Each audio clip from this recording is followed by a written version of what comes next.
Politik secara material melanggar prinsip pemilu jujur dan adil.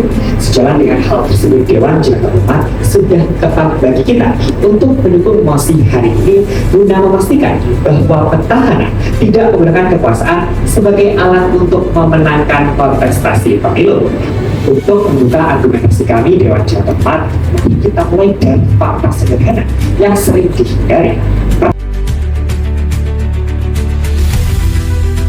Pertimbangan moral dan ketertiban umum dalam suatu masyarakat demokrasi. Sehingga demikian kami tim Pro mengamini bahwa hak di luar tanggungan negara dalam melaksanakan kampanye hukuman yang setimpal yang mulia. Selanjutnya akan dielaborasi bersama pembicara kedua dan pembicara ketiga saya. Terima kasih. Mulyatno dikutip oleh Gede Ancana dalam jurnal Independen menegaskan bahwa perbuatan pidana dipersamakan dengan Criminal Act, yang berarti seseorang dapat dipidana karena perbuatannya atau kelakuannya dan atau akibatnya, dan bukan sekedar status orangnya, di mana ia adalah peserta pemilu yang harus tunduk pada aturan kampanye. Namun, ditegaskan bahwa calon presiden petahana dapat diancam pidana dalam undang-undang pemilu, maka menurut kami ini akan jauh lebih selaras dengan asas-asas penyelenggaraan pemilu dan bukan pemicu kegaduhan politik serta hukum yang tidak terkendali. Setidak-tidaknya terdapat beberapa poin argumentasi mengapa menempatkan seorang calon presiden petahana dapat diancam pidana dalam undang-undang pemilu adalah langkah yang dapat mendegradasi kualitas demokrasi.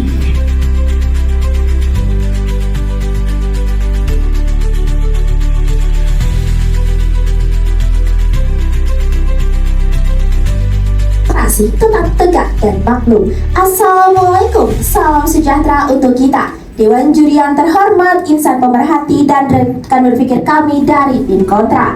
Mosi kita, calon presiden petahana dapat diancam pidana dalam undang-undang pemilu. Mosi ini menyatakan bahwa seorang calon petahana, yakni presiden yang sedang menjabat dan kembali mencalonkan diri, dapat dikenai ancaman pidana jika melanggar ketentuan dalam undang-undang pemilu.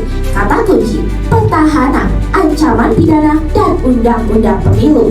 Kami dari Standing Pro percaya bahwa jabatan tidak boleh menjadi tameng hukum. Petahana harus tunduk pada aturan hukum yang sama seperti warga negara lainnya. Nilai utama yang kami bela adalah keadilan dan kesetaraan di hadapan hukum. Kami menolak privilege hukum yang merusak kepercayaan publik. Ancaman pidana bukan kriminalisasi politik, melainkan ancaman pidana merupakan pengingat bahwa hukum adalah penjaga demokrasi, bukan penyalahgunaan kekuasaan. Masalah utama adalah ketimpangan perlakuan hukum terhadap petahana. Petahana sering menggunakan fasilitas negara dan pengaruh jabatan untuk menguntungkan dirinya. Nah, tidak pernah mewajibkan negara memperlakukan semua orang secara identik. Yang diwajibkan negara adalah memperlakukan orang itu dengan adil, dan identik tidak selalu sama dengan adil Dewan Juri. Dewan Juri yang terhormat, seperti yang kita ketahui bersama bahwasannya jabatan kepada presiden itu adalah sifat yang melekat. Jadi, ketika ia tetap mencalonkan diri sebagai calon presiden kembali, maka jabatannya sebagai kepala negara tetap melekat kepada diri presiden tersebut. Yang kedua, Dewan Juri yang terhormat, bukan tanpa ancaman hukum, potensi abuse of power atas besar ketika presiden petahana diancam pidana, karena artinya menyerahkan seluruh proses penyelesaian pidana kepada lembaga yang bekerja di bawah presiden tidak hanya menciptakan abuse of power, namun juga menciptakan konflik of interest. Dewan Juri yang terhormat, pertama, mari kita mulai dengan membahas konsep kesetaraan hukum, di mana pihak pro sering mendorong argumentasi bahwa demi kesetaraan, presiden ini harus diproses dengan mekanisme yang sama. Tetapi undang-undang yang dari tadi saya jelaskan, di mana pasal 28 di ayat 1 tadi mengatur berbeda, bahwa identik itu berbeda dengan keadilan.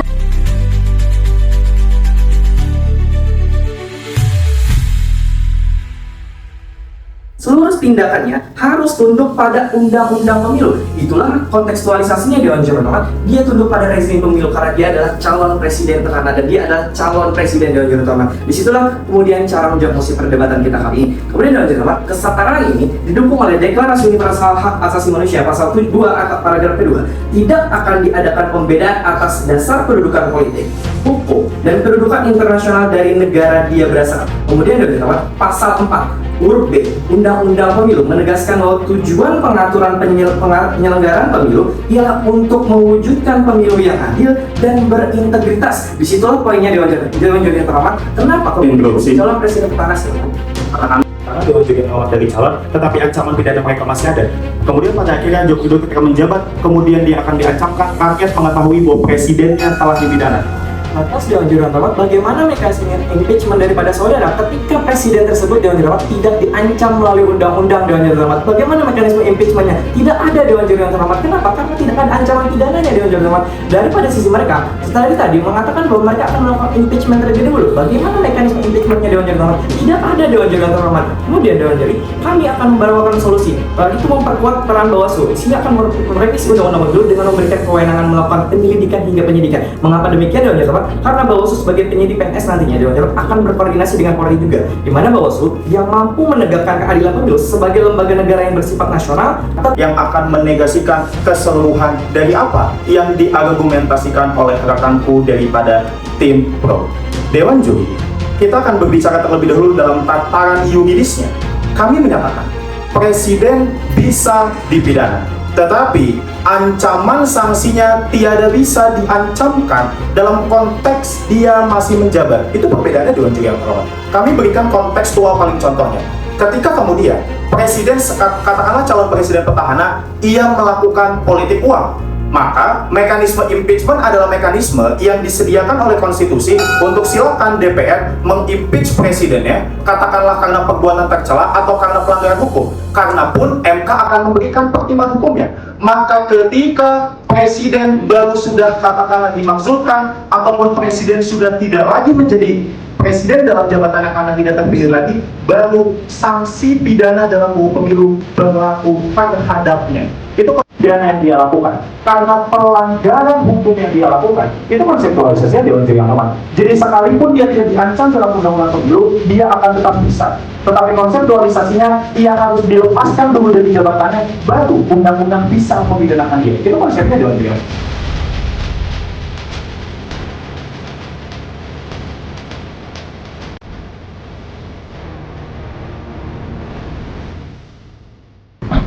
Ketika hukum harus menjumpai orang yang sedang berkuasa dalam situasi biasa, menegakkan hukum itu mudah, meninggalkan yang kecil tidak memerlukan keberanian besar.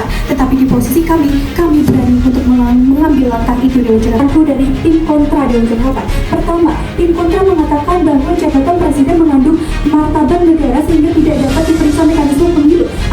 Argumentasi ini pada nyatanya menabrak konsep konstitusional modern. Martabat jabatan tidak boleh dijadikan tameng untuk menghindari pemeriksaan hukum Dewan Juri Terhormat. Seorang presiden menyatakan bahwa dirinya sebagai calon, ia memasuki gelanggang pemilu dan tunduk pada seluruh hukum pemilu tanpa terkecuali. Silakan. Berdebat adalah seni mendengar Dewan Juri yang Terhormat. Dari pembicara satu kami tidak menegasikan peradilan yang nantinya akan dikenakan kepada calon presiden yang melakukan tindak pidana. Perlu dicatat Dewan Juri yang Terhormat. Pun melihat daripada argumentasi rekanku, ternyata akan menggunakan Bawaslu. Bawaslu dalam hal ini adalah kuasi peradilan Dewan Juri yang Terhormat. Bagaimana bisa? Rekanku akan menggunakan Bawaslu yang mana nantinya akan melangkahi daripada Mahkamah Agung Dewan Juri yang Terhormat selaku lembaga tertinggi daripada kekuasaan yudisial untuk dapat menangani dari adanya tindak pidana yang dilakukan oleh presiden itu sendiri. Dewan Juri dengan menawarkan dan menumpahkan diancam undang-undang pemilu itu tidak menghilangkan jabatannya sebagai kepala negara. Dewan Juri itu hal inilah yang gagal dipahami oleh rekan dan tim Dewan Juri yang pro Dewan Juri bagaimana mereka dapat mengeksekusi adanya sanksi pidana yang berbentuk penjara, denda dan juga kurungan apabila presiden masih menjabat, dan juga adanya keputusan dari MK itu sendiri akan berupa diskualifikasi calon Dewan Juri yang Terhormat yang mana nyata-nyatanya ini pun dapat ditangani dari awal oleh Bawaslu Dewan Juri yang Terhormat ketika Bawaslu telah menemukan terhadap penambahan satu pasal di dalam bab tindak pidana pemilu dalam undang-undang kepemiluan. Tujuannya apa Dewan Juri? Karena permasalahan saat ini terjadi perbedaan konsep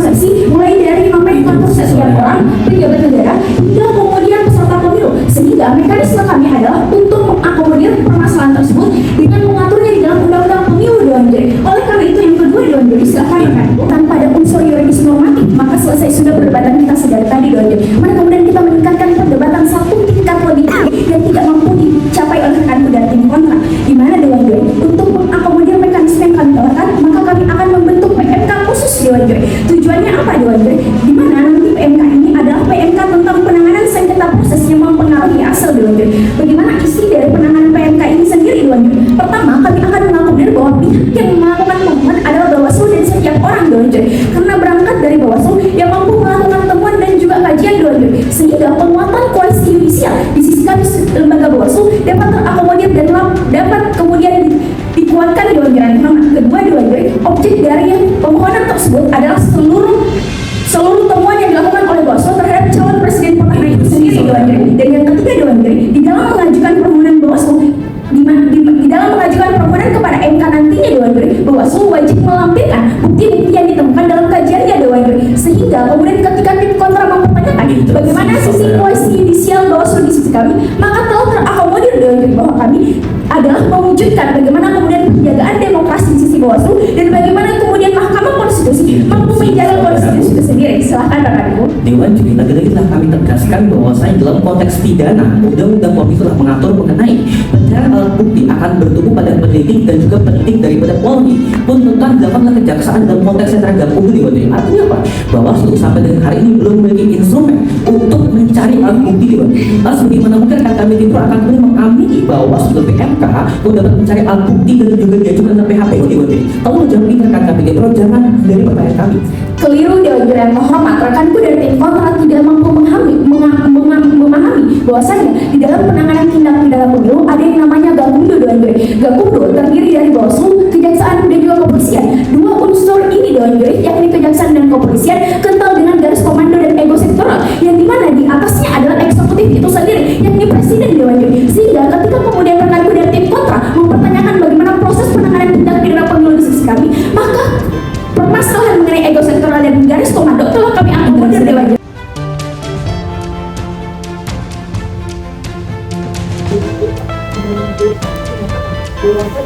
Yang kebijakan dan juga kebijakan presiden pada saat ini merupakan adalah wewenangnya terhadap kepala pemerintahan di Jakarta, dan mekanisme tersebut bukan merupakan interupsi dan merupakan tindak pidana, maka rekanku akan mengabulkan esensi pidana yang secara lex serta dan juga lex stricta tidak mampu dipahami oleh rekan Pintro di sini. Silakan.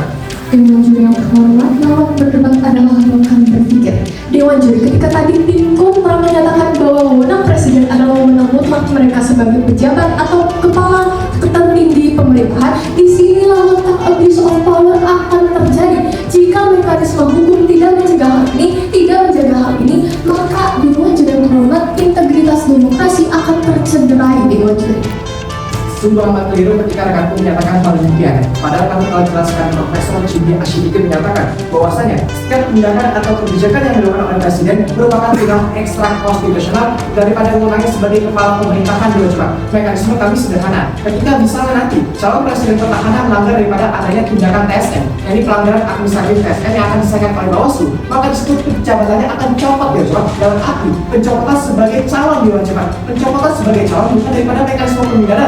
Rekan itu tidak memberikan ada mekanisme pembatalan sebagai calon. Ini yang menjadi konstitusional ya Pak. Kenapa? Komparasi negara. Mari kita akan memberikan komparasi negara di Jakarta. Dalam pasal 68 Konstitusi Prancis menetapkan bahwa Presiden tidak dapat dimintai pertanggungjawaban atas tindakan yang dilakukan dalam menjalankan tugas dan kewenangannya Dewan Jakarta, kecuali dalam kasus pengkhianatan negara. Maka kasus pengkhianatan negara haruslah diselesaikan melalui mekanisme konstitusional terlebih dahulu, yang pada Mahkamah Konstitusi itu sendiri. Dewan Jakarta mekanisme kami juga sudah jelas. Ketika misalnya Presiden terbukti adanya melakukan pelanggaran seperti pelanggaran administratif TSN, maka yang akan dicopot adalah pencopotan sebagai calon presidennya gitu Pak, bukan daripada pencopotan jabatan. Namun rekanku tidak memberikan adanya mekanisme akul, bahkan terlupa daripada sisi rekanku tim pro itu sendiri Dewan Jakarta. Pun Dewan Jakarta, daripada adanya mekanisme kami tentu akan menghadirkan adanya gagasan yang progresif. Karena apa? Ketika saat ini terdapat adanya reform pada saat ini, daripada adanya mekanisme terkait daripada data person dari mekanisme KUHP, namun rekanku tidak memberikan adanya urgensi. Mengapa? Jabatan akan dapat dipidana juga. Karena dalam pasal KUHP sekalipun, dalam undang-undang pemilu sekalipun, yang diatur adalah terkait daripada orangnya. Ingat?